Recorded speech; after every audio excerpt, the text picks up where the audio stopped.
Alors, Monsieur Essel, vous qui avez participé à la rédaction de la Déclaration des droits de l'homme, est-ce que vous pouvez nous dire comment est-ce que vous voyez la relation entre objectifs du millénaire et droits de l'homme? Pour moi, la naissance en l'an 2000 d'une définition claire des objectifs de développement du millénaire est une étape qui a été prévue lorsque nous avons rédigé la Déclaration universelle des droits de l'homme, puisque cette déclaration comporte un certain nombre d'objectifs économiques, sociaux et autres, pas encore écologiques. Ça, c'est venu plus tard.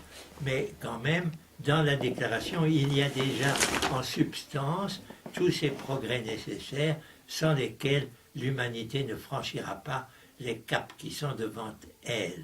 Dans ce sens, il y a un lien direct entre le souci des hommes, des femmes, des hommes et des enfants dans leurs droits déclarés en 1948 et le développement nécessaire dans tous les pays du monde pour que ces droits soient une réalité et non pas seulement une promesse.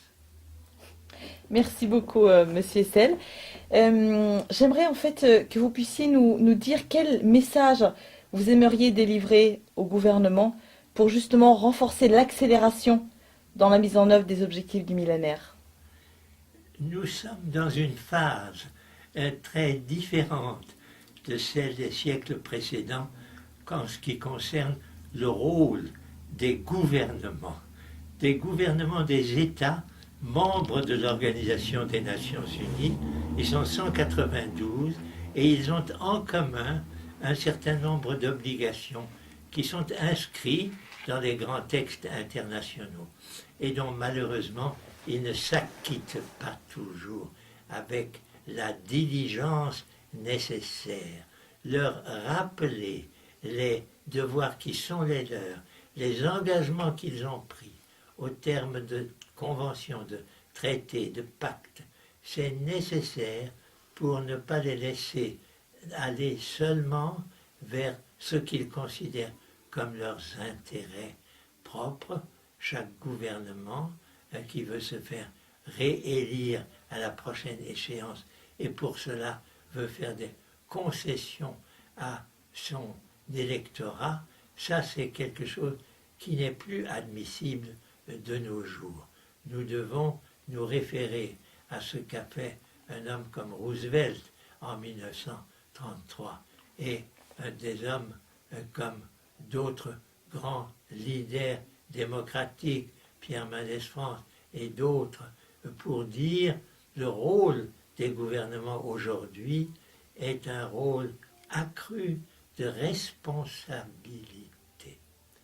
Je rappelle aussi que c'est dans la charte de l'ONU, article 73, que figure pour la première fois ce drôle de sigle qu'on appelle les ONG, organisations non gouvernementales, précisément celles qui, à côté des gouvernements, ont un rôle, et un rôle de plus en plus important. Au fur et à mesure des 50 dernières années, le développement des ONG dans tous les domaines, depuis les droits de l'homme, en passant par le développement et jusqu'aux problèmes sanitaires et sociaux. Le problème qui incombe maintenant aux ONG est énorme. Il faut que les gouvernements le comprennent et que le dialogue entre gouvernements responsables et ONG militantes et pacifistes et non violentes, ce dialogue doit se développer avec une puissance nouvelle si nous voulons arriver à atteindre ces objectifs du millénaire pour le développement. Merci beaucoup Stéphane Essel, c'est un grand honneur en tout cas de vous entendre sur ces sujets, il y a un plaisir de pouvoir travailler à vos côtés de manière aussi constructive et positive. Patrice Robineau, vous voulez poser également une question? Oui, peut-être une dernière question, cher Stéphane Essel. Vous avez mis en valeur le rôle des ONG et notamment dans leur relation avec le gouvernement. Elles doivent à la fois les influencer, parfois être en coopération avec, parfois être en contestation avec. Et comme vous êtes à la fois un ardent défenseur et soutien et des ONG et des Nations Unies, comment voyez-vous cette relation entre ONG et l'Organisation des Nations Unies? Eh bien, précisément, je crois que le mérite des Nations Unies, dès leur création, a été de se rendre compte que si les gouvernements jouent évidemment un rôle dominant, un rôle majeur dans le fonctionnement, il appartient au gouvernement d'essayer de faire fonctionner ensemble une gouvernance qui permet de résoudre les problèmes mondiaux aujourd'hui les plus importants pour nous tous. Ils ne peuvent le faire, ils ne peuvent y parvenir que s'ils associent à leur effort les organisations non gouvernementales.